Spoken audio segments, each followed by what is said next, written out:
Hello everybody and welcome to Week in Technology. My name is Karamjit and with me is my co-host Aisha Mustafa. Aisha, how's it going?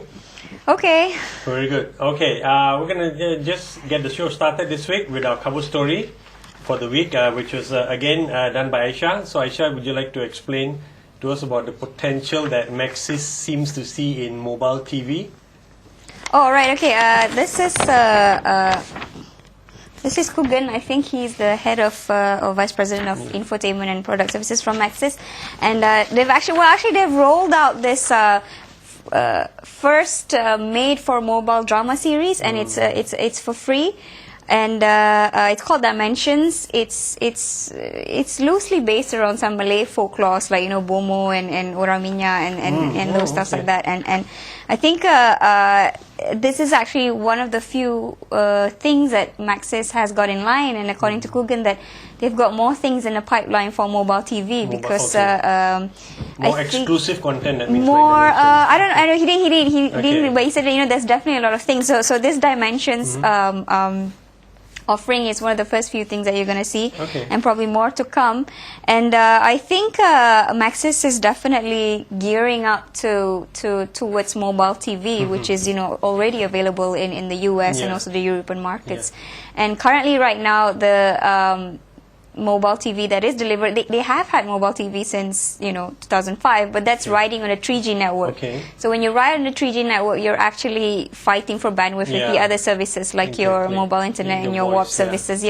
So what mobile TV is actually a separate network. So I think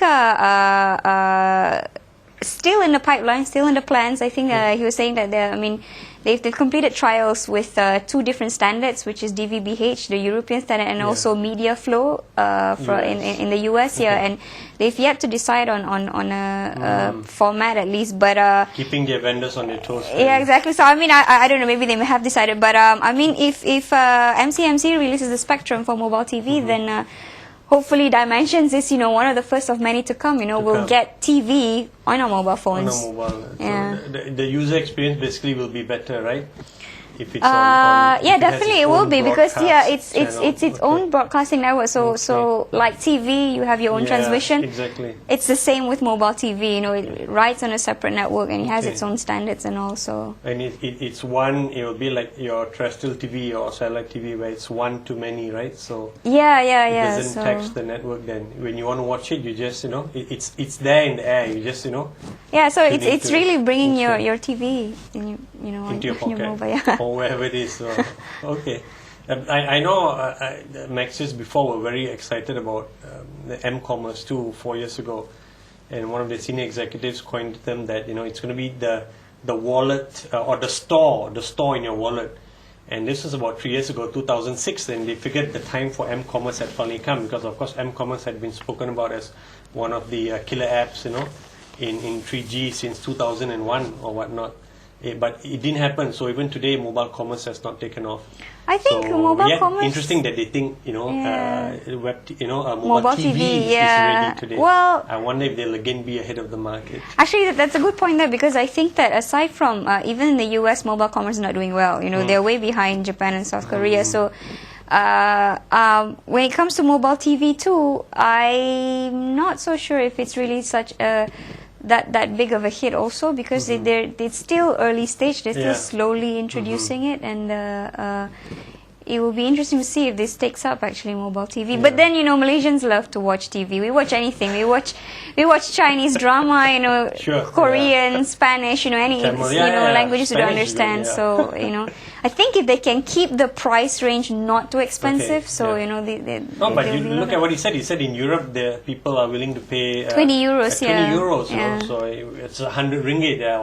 Sorry, Maxis, I'm not paying for anything more than 5 ringgit a month for TV content. No matter how good it is, unless if it's reruns of Baywatch with Pamela Anderson. So I'll make an exception to that, but even then it's only 6 ringgit. I'll pay 1 ringgit extra for that. Okay, obviously Aisha didn't like that joke about Pamela Anderson, so we'll move on to something a little bit more serious. I was at a Green Packet listed company, Green Packet Berhad's briefing earlier today, just talking about their strategies for the year. coming forward, and they are quite optimistic that this will be a good year for them, as every other CEO of any listed company will tell you. Nothing interesting there. What I found interesting from the briefing was that this vice president said that we are an R&D company, we continuously innovate. So then I asked him the most obvious question, which is, hey, how many patents do you have? He couldn't give me the answer. He said he didn't know. He said, how big is your R&D team? Because they got an R&D center in the US, which is, I think, a very small team, which is a company they bought a stake in before it became Green Packet, and then they've got R&D doing hardware in Taiwan. Software is in the US, somewhere in California. Mm-hmm. And he couldn't give me a number of how many R&D people they have, and so he just said he probably thinks about 200 of their staff. I think that's way too high, because if it's that high a team, and if you're vice president of a company that you claim is an R&D company, you should have the information on your fingertips about how many patents you have applied for, how many patents you have already in the vault, and how many are you planning to apply for.